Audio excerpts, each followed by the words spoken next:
Thankfully, within days, Prince Harry went on to the next part of his gap year in Lesotho. I realized that when Harry and Prince Cecil founded Sentebale, a charity that aims to help vulnerable and HIV-positive children in both Lesotho and Botswana, Prince Harry had made Marco a director of Sentebale. It's just so typical of Harry's sentimental self to do that. Remember Marco? That is Prince Harry and William's minder from when they were young. He actually made him a director of his charity. Harry talks about having to do a media interview to shine a spotlight on the suffering in Lesotho. Guess who the interviewer was? The reporter who interviewed him was the same Tom Bradbury who interviewed Meghan. You know, the interview heard around the world where Meghan says no one had asked her if she was all right. And the same Tom Bradbury who Harry had invited to interview him before the release of Spare, where the issue of race and unconscious bias was discussed. All his interviews with Harry just seemed to become controversial for some reason. Harry says, I told the reporter it was a shame. Harry was talking about the further revelations which had come up after the death of his mom, like recordings and everything that were discovered in her possessions. And then he was like, but my statement wasn't a momentous declaration, but it represented the first time that either Willie or I had ever spoken publicly about Mummy. I wondered how this would go over with him, with the world, especially Pa. Apparently not very well. Prince Charles didn't want any of his sons speaking about Mummy, for fear it would cause a stir, distract from his work, and perhaps shine an unflattering light on Camilla. What about Harry? What about William? Did he ever spare a thought for them? Remember this interview? And this one. I could now understand Prince Harry's attitude to Tom Bradbury during the interview. I think that despite the fact that Tom Bradbury was a British reporter, that is, a member of the British press, they had history together. It ended up becoming controversial for some reason. Harry talks about how he met Chelsy and why he liked her. She was different, he said. And in his own words, he says, unlike so many people I knew, she seemed wholly unconcerned with appearances, with propriety, with royalty.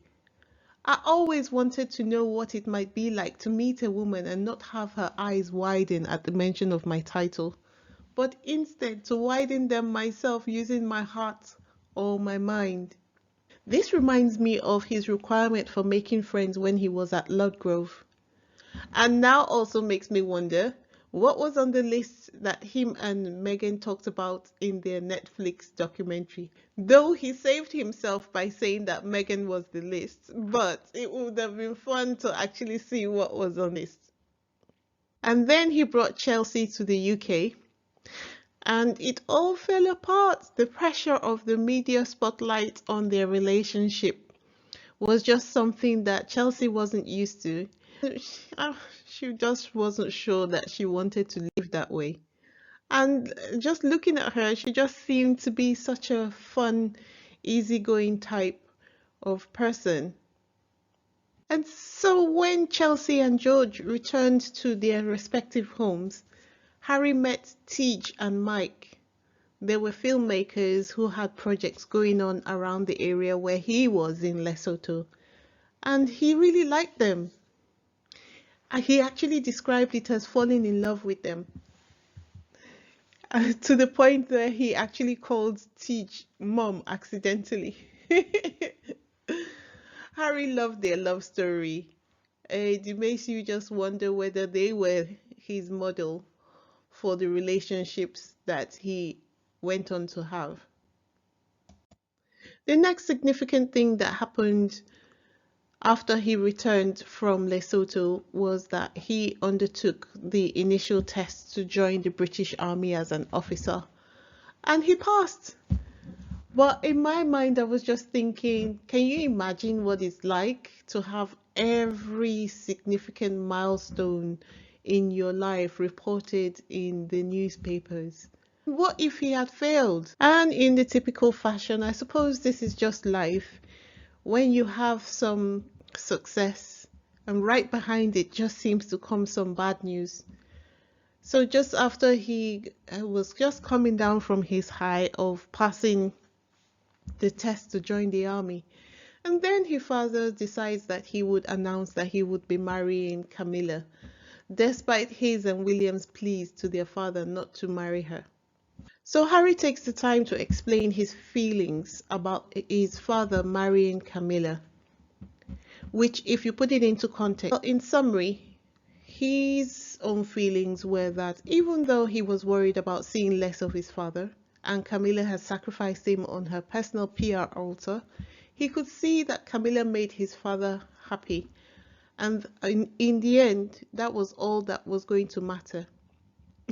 All he wanted was for everyone to be happy. How that would work out, he didn't know. On the other hand, the same public who now despise him for speaking up when he was in a situation where he could have spoken up but he didn't, were the ones who were outraged when news of the engagement was released to the public. All the newspapers at the time, and this is just an example of one of them, stated that when the news of the engagement was released, the public met the happy news with very angry outbursts. So Prince Harry tells us how the Prince Harry the Nazi came to be. To his credit, he takes full responsibility for his actions. But what was surprising was his revelation that William and Kate knew about his intention to use the uniform and actively encouraged him to wear it, and then said nothing. When the storm raged against Harry in the media, nothing. Does this not remind you of the Meghan made Kate cry debacle, and how Kate was silenced through the media dragging of Meghan? Seems to me like it is exactly the same.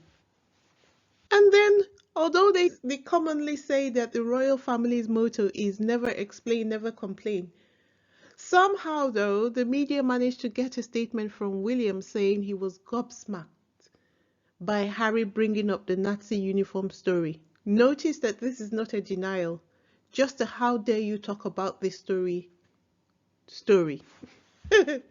Prince Harry talked about how he sought to be absolved from his mistake by visiting the chief rabbi. He also talks about how the rabbi told him off kindly, but still told him off. And then he was encouraged to use the experience to do better in the future. And I think at certain points in his life, without anybody realizing he was doing so, Harry did pay attention and did use the advice that he had been given. And that almost seems like that's what guides him today. So in this photograph, we can see young Harry being dropped off at the Royal Military Academy, Sandhurst. And Prince Harry records that this is a perfect photo for his father. Without going into the details of it all, Prince Harry talks about how the training at Sandhurst went, and he particularly talks about how he endured a challenging training exercise called Long Reach. I couldn't find any photos of Harry doing it naturally, and I suppose there wouldn't be. But this here is a photo of a trainee struggling to finish the exercise. And I thought it might be great to have a visual aid to imagine the load that Harry described in the book that they had to carry for the exercise, and how they had all struggled to finish it with the encouragement of the older soldiers who were training them. He also talks about how as he went through the training, he felt the stress of his life dropping away from him, similar to the time he drowned himself in work in Australia. Being away from the media, being away from the pain of being used as a sacrificial lamb for a higher ranking member of the royal family just caused all the stress to drop away from him. until he started to touch or connect with his real self that he was actually meant to be. And then just like that, he was done. And Harry recounts the day of his passing out and described how he had smiled and blushed. And of course, I just wanted to see what the photograph of what Harry was describing looked like. And sure enough, I found a photograph of the Queen standing in front of him. Look at his face, it's all red. Oh my gosh, it must have been extraordinarily embarrassing for him to be the only one whose grandmother was the Queen and complimenting him on finishing with his training. Just look at his smile and his blush. Oh. And as we had described before, just after he was coming down off the high of completing his training and the passing out ceremony which the Queen had attended, once again the media intruded on his happiness. So this time it was that the papers had run a story about William leaving a voicemail for him pretending to be Chelsy. They had also run a story about him being Prince Harry asking an aide for help on a project. For once, the stories reported in the papers were true. But the question was, how did the media get hold of such personal and deeply private matters? As I have said, the ghostwriter of Harry's book is excellent at referencing heavy subjects in such a light-handed manner. And if you don't do your research, you will miss the import of what the writer is trying to relay.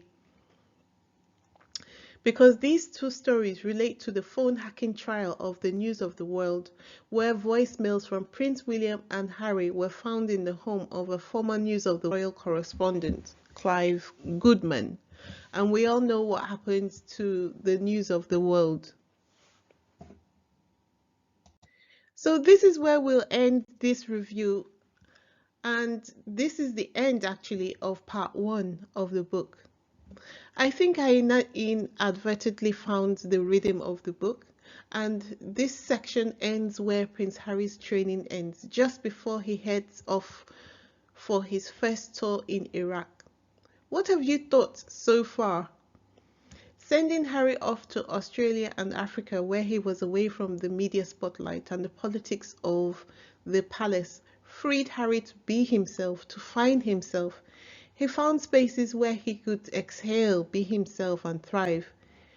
And when he tried to replicate the life he had lived in Africa when he returned to the UK, it failed tragically, and his relationship with Chelsy was one of such casualties of his life in the UK.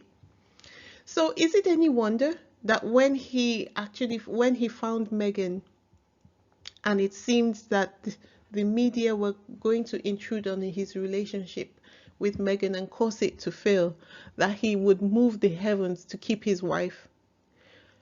Thank you for listening.